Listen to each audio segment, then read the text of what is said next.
Hey folks, Matt here, and today I'll be taking you on a trip down memory lane, my memories to be precise, as I go through my metal origin story.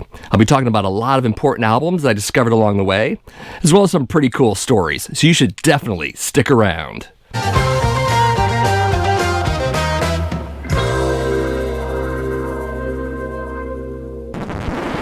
So like a lot of folks my age, back in the early 1980s, I discovered heavy music through the radio rock in general.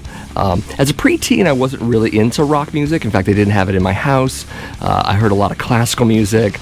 I heard a lot of contemporary music of the time. This is where you can make Barry Manilow jokes at this point. So I really didn't discover rock until I was about maybe 12 years old. This would be 1980, and when I was 13 as well. I was listening to bands such as Pat Benatar, of course. Rick Springfield was in the mix. And, of course, like a lot of folks, Journey was in there as well. These are my gateway bands to heavier music, which is kind of funny to think about in retrospect. But, of course, I did move on to harder music, as you all know. And that's what we're going to cover today, basically in the order in which I discovered these albums. So before I get into metal precursors, I should probably show you the first record cover that got my attention, piqued my interest in visuals for bands. Of course, this is Meatloaf with Bat Out of Hell, came out in 1977. Not sure how I discovered this record at all, but this cover is pretty evocative. It looks like a heavy metal album, even though it clearly is not. But it got me thinking in visual terms for bands, which was probably advantageous considering the 1980s were a very image-conscious decade with bands. So I was kind of groomed for it in a way. Definitely this kind of cover prepared me for covers like this one, maybe this one, and certainly this one. Musically speaking, though, the very first album that got me into heavier music was definitely this one. This is the Flash Gordon soundtrack, largely by Queen. Came out in 1980. This is also the very first album on vinyl I ever bought. Saw the movie, of course, 12 years old, and fell in love with it instantly, especially the music. The music really went with the visuals for me, and I think a lot of other people. So I bought the record that night. I saw it in the movie theaters, so pretty cool. The opening track to this album, Flash's theme, is definitely a de facto metal tune, or could be converted to metal pretty easily. And a connection between Queen and metal isn't tenuous. A lot of musicians in metal cite Freddie Mercury and Queen as a major influence. Marco Sageda from Death Angel cites Freddie Mercury as a primary influence. Likewise, Judas Priest, Iron Maiden, Motley Crue, Def Leppard, tons of bands all cite Queen. So it's not just me. Also, Queen's adoption of classical elements definitely carry over into metal. I mean, maybe you can't draw a direct line between Queen and, say, Morbid Angel, but I think the influences are there, for sure. So definitely not a metal album, strictly speaking, but it was definitely a gateway to heavy music for me. So, of course, AC/DC has to come into this story. This is Highway to Hell, came out in 1979. I discovered it in the fall of 81. I was 13 years old at the time, and I saw it in the record store. I hadn't heard it yet, but I love the cover, of course. It's very evocative. Burgeoning teenage metal fans of the time are probably pretty cool with this cover. I heard it a couple months later. I was at a friend of mine's house. His dad was this really sketchy Vietnam vet dude, probably shell-shocked a little bit. They lived in the trailer park. His place was lit all in red lights, a lot of pot smoke everywhere. Kind of painting a picture there for you. The guy actually reminded me a bit of a character in a movie. Hopefully I'm not going to get too obscure for you. The movie's called The Wildlife, came out in the mid-1980s. Eric Stoltz, Leah Thompson, Christopher Penn. There's a character in the movie played by Randy Quaid, this Vietnam vet guy, and he's a total druggie in the trailer park, the whole 9 yards. I remember seeing that movie years later going, my God, that was my buddy's dad, kind of a thing. So I did hear the album at the time. I didn't know it was Highway to Hell. I would find out later when I actually bought the album and heard it, went, oh, that's the song I remember. But I was curious about AC/DC, so I got another album, or I got my first album, rather, from them, and it was this one. This is Dirty Deeds. Came out in 1976. Americans didn't really discover it till a number of years later when distribution happened. My first copy of this, I actually stole. I shoplifted, to be precise, and was on cassette as well. Likewise with the next album I'm going to mention, which is also AC/DC, but great little album. Interesting album to start with. I think if I had a preference for AC/DC albums to start with, I would probably pick the next one. Again, we're going to talk about that soon, but yeah, Dirty Deeds. done dirt cheap. And yes, as you can imagine, that AC/DC album was Back in Black. Huge album, probably one of the best-selling albums ever. I got this right after. I also acquired it unethically, probably a couple days later at the same music store. Whatever. So, Back in Black, played the crap out of it, loved it way more than Dirty Deeds. I had this on cassette, as I said, and I had a boombox, played this album incessantly. It drove everyone nuts with it. Everywhere I went, I would probably be playing this album. Again, I was really excited about heavy music. This album, at the time, in particular, was really a big deal. I also have this weird memory of hearing this at an amusement park. I was Riverside, which is a park in Agawam, Massachusetts. I think it's a Six Flags now. But I remember they had this ride. It just went around and around and around, but kind of was crazy too. And they played Shoot the Thrill from this album, but they played it over and over again. And I remember riding the ride over and over again, just to hear the song over and over again, like I hadn't heard the album enough. But it kind of went with the ride, too. I kind of like the manic spinning around and the action of it. Maybe that would get me more into things like headbanging and moshing and stuff. But I kind of dug the energy of that. What's funny is AC/DC is definitely one of those bands, even back then, it was like, we're not heavy metal, but like songs like Hell's Bells and the title track and a few other songs on here are definitely de facto metal, if not actual heavy metal. It's kind of funny. But yeah, some amazing songs in here. Hell's Bells, incredible song. Next up is Ozzy Osbourne, Blizzard of Oz, came out in 1980. I discovered this at the beginning of freshman year of high school. That was 1982 for me. I found the cassette of this album and the next album I'm going to mention. Kind of interestingly, how I found them. At high school, I had this buddy named Ken, and Ken and I were of the mind that high school should be a lot like all of the teen exploitation films of the 1980s. We were expecting Porky's and Fast Times at Ridgemont High and all that stuff. And I think we tried to facilitate that a little bit as best we could. I remember one time the cheerleaders were practicing. They were practicing indoors in the auditorium, and we were spying on them. Just a bunch of horny teenage kids. But I remember after that, we were roaming around the school because we were in the school after hours and no one was around. So we were exploring, trying to see what we could find. And I remember we ended up in the weight room, which is funny because I didn't even know we had a weight room, but we just sort of stumbled upon it. And on the weight bench, and no one was around, by the way, but on the weight bench were these two Ozzy Osbourne cassettes. I'm like, oh, Ozzy Osbourne, I've heard of him. So I snagged them. Again, unethically acquired, but there it is. At this point, I had not heard Black Sabbath at all. I discovered Ozzy first and Black Sabbath second. We're going to talk about that on the next album. So, yeah. Of course, that gateway to Black Sabbath has to be this album. This is Ozzy's live album called Speak of the Devil. It's all Black Sabbath songs. And a rather interesting little story I have with this album. I told you how I acquired it, but my memory of teen rebellion involving this album goes as such. My mom was out for a few days. She had left me at the house alone, which was otherwise fairly okay. I wasn't a kid that threw a lot of parties or did a lot of really irresponsible things, except for the thing I'm about to tell you about. I was sitting around the house, and I was kind of bored. And I remember I had this fascination with her van. She had this cool custom van. It was magenta and silver, and it had all like velour interior, and it was a total babe magnet. It's kind of funny. It was the kind of van I would have wanted at 16, and piqued my interest in vans in general, but had this killer sound system as well. And I remember being in the van. I found the keys. I was going to go on a little joyride. And I remember sitting there thinking to myself, this moment of teen rebellion needs a soundtrack. Which one is it going to be? At the time, I only had are we talking 4 or 5 albums right now? And I grabbed this one. I thought it was kind of an interesting choice. I popped it in the cassette player, and I remember sitting in the driveway, and the crowd builds up slowly, and it's kind of egging me on a little bit. And Ozzy's like, whoa, let's go, kind of thing. And I turned the engine on, and I remember the guitar riff starts up and I'm revving along with it. And right as the bass and the drums kick in, I put it in reverse and I just hit the gas. And I pull out into the cul-de-sac. I do a total spin and I just drive off. and I spent the whole day driving around in this van.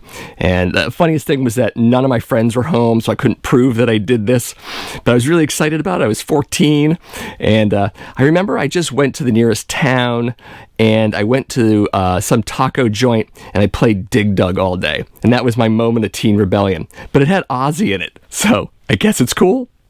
Of course, I have to also mention this ridiculously off-centered photo on the gatefold. There's like way too much room on the left side. Drives the design nerd in me nuts. But there it is. Some of my favorite tracks on here, definitely Symptom of the Universe, and that was that opening track when I took that joyride, so I think it has some significance for me there. But I also love the song too. I also love NIB a lot. In fact, I would say the versions on here I actually love more than the Black Sabbath versions, which is probably heresy to some Sabbath fans. But yeah, like every track on here is pretty amazing. I think Never Say Die might be a weaker track, though I do prefer the live version here to the studio version. Yeah. There isn't a bad song on here at all. I should also mention that this is the album right after Randy Rhoads died, their guitar player. They had Brad Gillis on guitar here. He was borrowed from Night Ranger, as you might remember. But that got me thinking about guitar players who were in sort of hard rock and sort of AOR style bands back then that would have made good metal guitar players. I think Brad Gillis does an excellent job on this album. I think he could have gone to other metal bands. Likewise, Neil Schon of Journey, he could have been a metal guy. There are tons of these guitar players. In fact, if you can think of more of them, let me know in the comments, because they were out there. Next up is Pyromania from Def Leppard. I couldn't tell you how I discovered this album. I know it came out early 1983. I was still a freshman in high school. I know I saw the Rock of Ages video, and I know I heard this song all over the radio because it was a fairly big record. It and the next record I'm going to talk about. Of course, not having the metal vocabulary I have today, the nearest analog I could find to Def Leppard was probably AC/DC. They sounded like a better AC/DC to me. Especially once I discovered High and Dry, the album before this, it was even more so the case. It still kind of lurks a little bit on this album. Great album, though. Amazing tracks. I mean, how many can we go through? Rock Till You Drop, Billy's Got a Gun. I love a lot of the deep cuts on here, to be honest. Foolin' I like way more than Rock of Ages. I remember seeing the video for that, and even falling in love more with this album. This was also one of those albums when I was a young teen that I loved to blast just loudly, just to bother everyone. I remember riding around my neighborhood, my BMX bicycle. I had a boombox bungee corded to the front bars facing me, and I would just tear through the neighborhood and just blast this at full volume. Probably thought I was the coolest guy ever. Totally wasn't. And yes, that other album, of course, is Quiet Riot. This is Metal Health. Came out in 1983. It came out in May of 83, but I didn't discover it probably until September of 83. I was a sophomore in high school by then. I know I had seen the video for Come On, Feel the Noise, like everyone else, and I immediately went out and got this album. Great track. Metal Health was definitely a bridge album of sorts between a lot of the AOR hard rock stuff I heard before it and some of the more extreme forms of metal I'd hear after. In fact, I'm betting some of you who are around my age probably had a similar experience. If you did, let me know in the comments. Would love to hear about it. Of course, at the time, I was also listening to other music alongside this album. I might have been listening to this album. This is Frontiers from Journey. I was probably also listening to a little bit of Gary Newman still. This is The Pleasure Principle.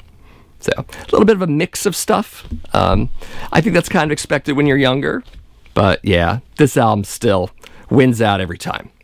I would say front to back, this album is full of favorites. Obviously, Metal Health and Come On, Feel the Noise. But I love the deeper cuts too. I really love Love's a Bitch. Great song. Thunderbird is decent. I don't know how receptive I was to it at the time. I probably grew to like it a little bit more. Obviously, it's about Randy Rhoads. He was in this band, in case you didn't know that. There was another song, too. Slick Black Cadillac was an older song for them. I think it was from their 79, 80, 81 period. So it's an older song. I think they basically did a revisit of it on this record. But yeah, every other song is great. Run for Cover, another great song. So Quiet Riot with Metal Health. God, I wanted that mask. Fast forward slightly to December of 1983, when I would discover my favorite band in the world. Of course, it's Kiss. This is Lick It Up. Obviously, it came out in 1983. I discovered this a number of months late, and I'm going to go through a little bit of that. The precursor to this album is that at the time, I was living with my mom, and we moved around a lot, a whole lot, actually. The house I'm living in right now is the 60th house I've ever lived in. And I moved in here 25 years ago, so you can do some math there. Got tired of it. I felt we were living in a lot of far-flung rural places, so I didn't have much of a social life. I wasn't meeting girls. I wasn't going to shows. I wasn't doing a whole lot of things that adolescents do. And I felt a little bit of regret about that.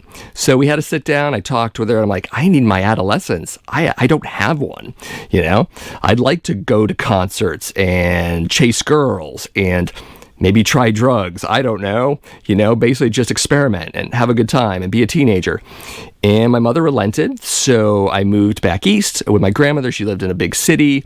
And that afforded me all the things I knew it would. In fact, it was probably one of the best decisions I made up to that point in my life.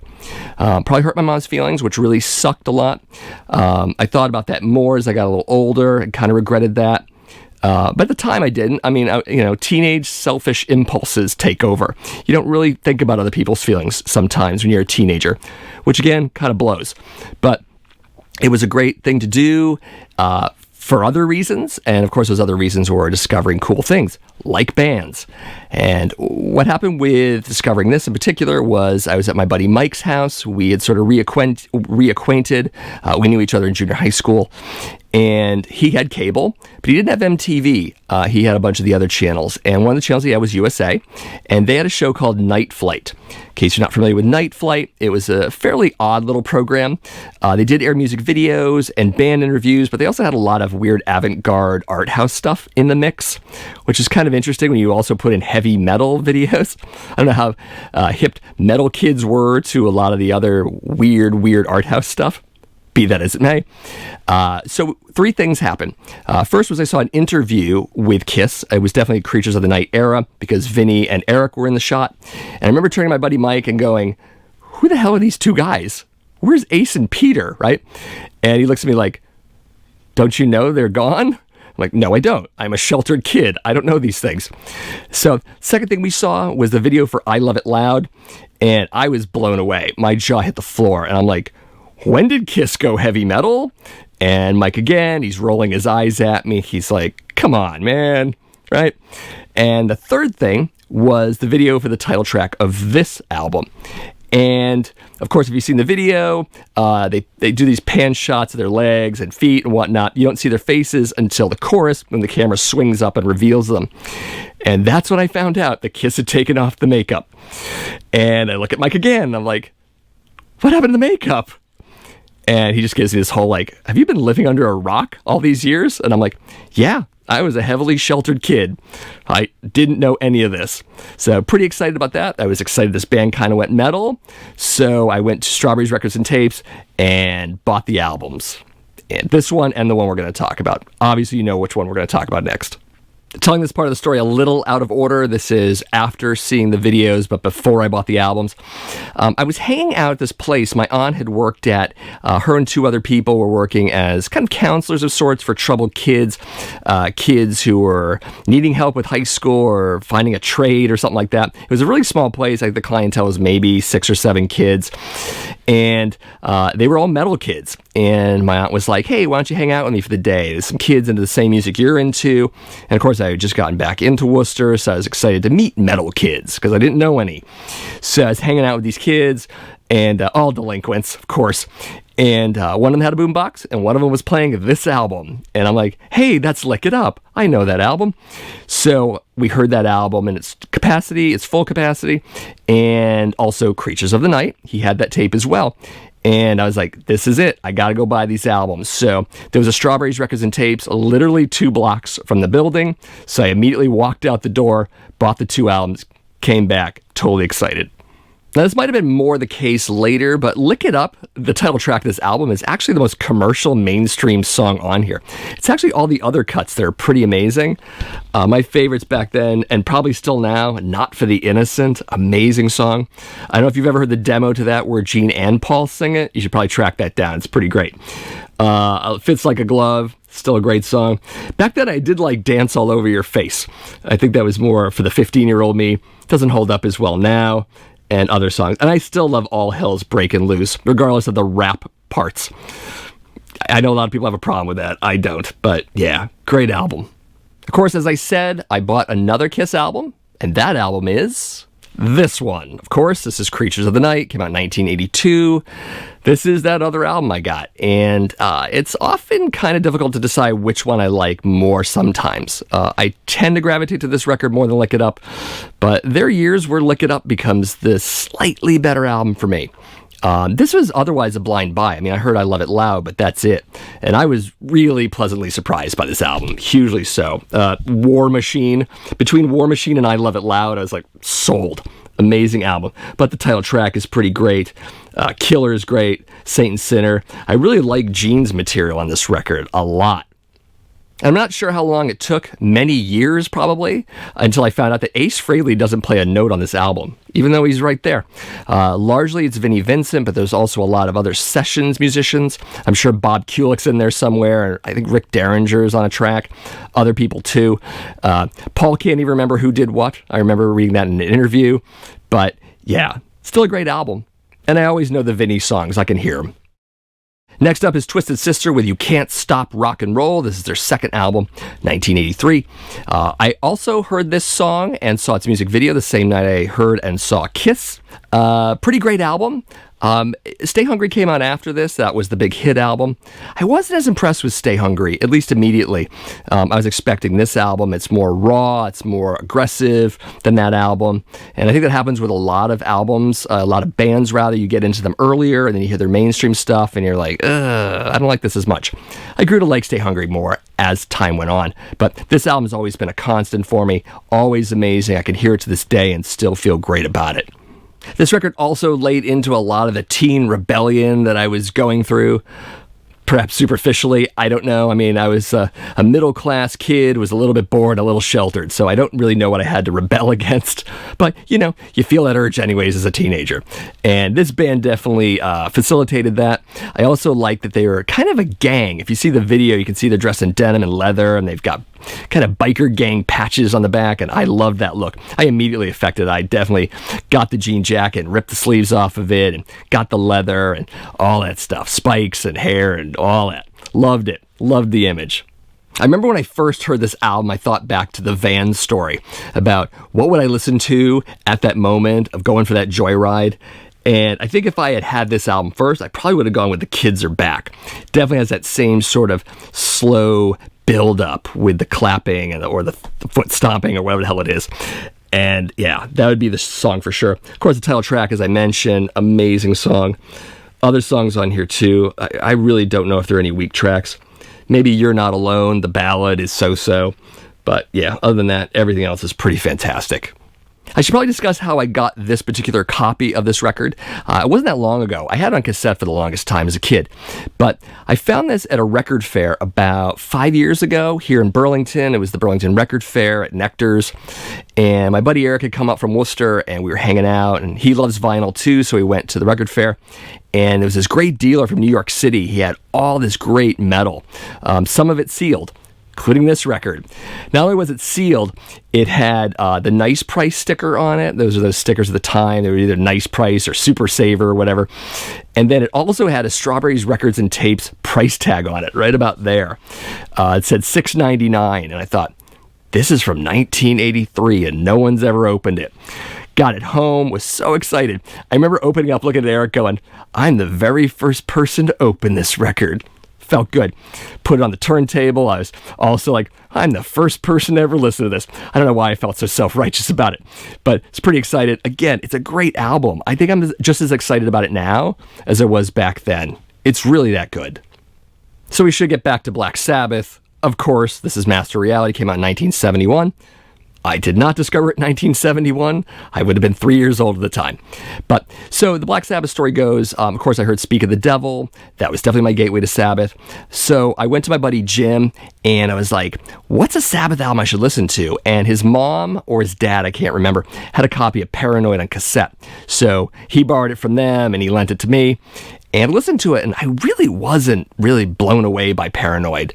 There were a couple good tracks, I thought, at the time, but I grew to love that album a little bit later on, especially the deep cuts, and we already went through that in the Paranoid unboxing video. You should go watch that.